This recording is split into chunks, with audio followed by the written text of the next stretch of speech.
আওয়ামী শাসন আমলের র্যাবের টিএফআই সেল গুম ও নির্যাতনের ঘটনায় দায়ের করা মামলায় আন্তর্জাতিক অপরাধ ট্রাইব্যুনালে আজ 10 সেনা কর্মকর্তাকে হাজির করা হয়েছে।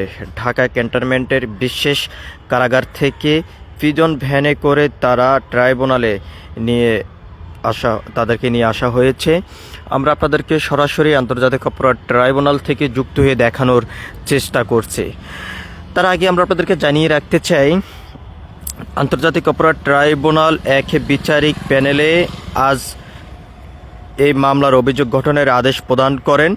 মামলায় মোট 17 জনের বিরুদ্ধে অভিযোগ আনা হয়েছে, যেখানে শেখ হাসিনা, তারেক আহমেদ সিদ্দিক, সাবেক ও বর্তমান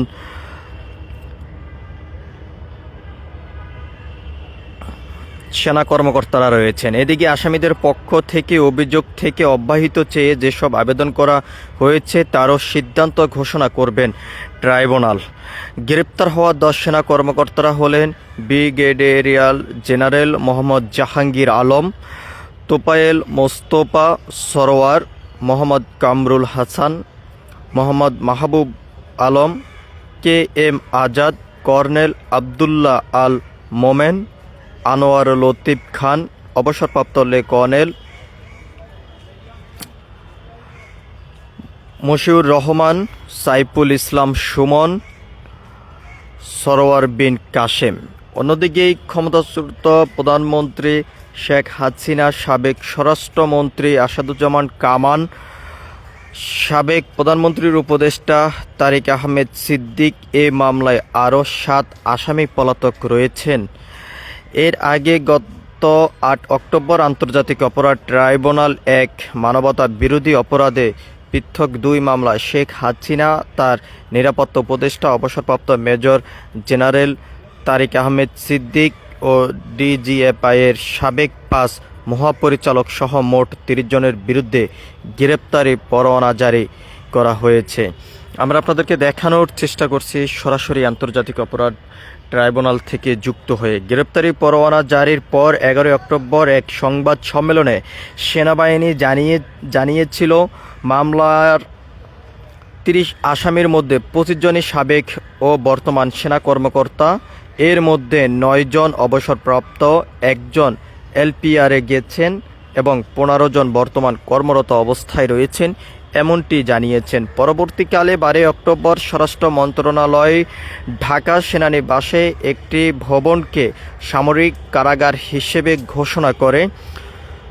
রাষ্ট্রপতির আদেশক্রমে স্বরাষ্ট্র মন্ত্রণালয়ের সুরক্ষা সেবা বিভাগের উপসচিব মোহাম্মদ হাফিজ স্বাক্ষরিত প্রজ্ঞাপনে উল্লেখ করা হয়, ঢাকা সেনানিবাসের পাশার রোড সংলগ্ন MES বিল্ডিং নং 54 কে সামরিকভাবে কারাগার হিসেবে ব্যবহার করার জন্য ঘোষণা করা হয়েছিল।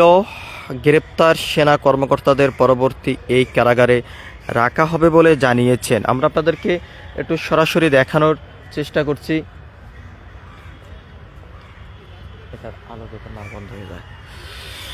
দেশ রূপান্তর ক্যামেরার মাধ্যমে যে প্রিজন ভ্যানটি আপনারা দেখতে পাচ্ছেন, এই বিশেষ প্রিজন ভ্যানে করেই 10 সেনা কর্মকর্তাকে আজ আন্তর্জাতিক অপরাধ ট্রাইব্যুনালে নিয়ে আসা হয়েছে। এখন থেকে কিছুক্ষণ আগেই তাদেরকে কোর্টে ওঠানো হয়েছে এবং যে আদেশকে ঘিরে আজকের দিনটি ধার্য করা হয়েছে এবং এই আদেশের মধ্য দিয়ে আসবেই যে আজকের মামলার চূড়ান্ত সিদ্ধান্ত। আমরা আপনাদেরকে জানিয়ে রাখতে চাই, বিভিন্নভাবে যেমনটি অভিযোগ নিয়ে আসা হয়েছে, সাবেক আওয়ামী শাসন আমলের যে প্রধানমন্ত্রী শেখ হাসিনার যোগ সাজসেই এবং তার নির্দেশ অনুযায়ী বিভিন্ন গুম, খুন, নির্যাতনের সঙ্গেই এই অভিযুক্ত সেনা কর্মকর্তা সহ সাবেক মন্ত্রীরা জড়িত ছিলেন এবং তারা এই অভিযুক্ত মামলার আসামি রয়েছেন।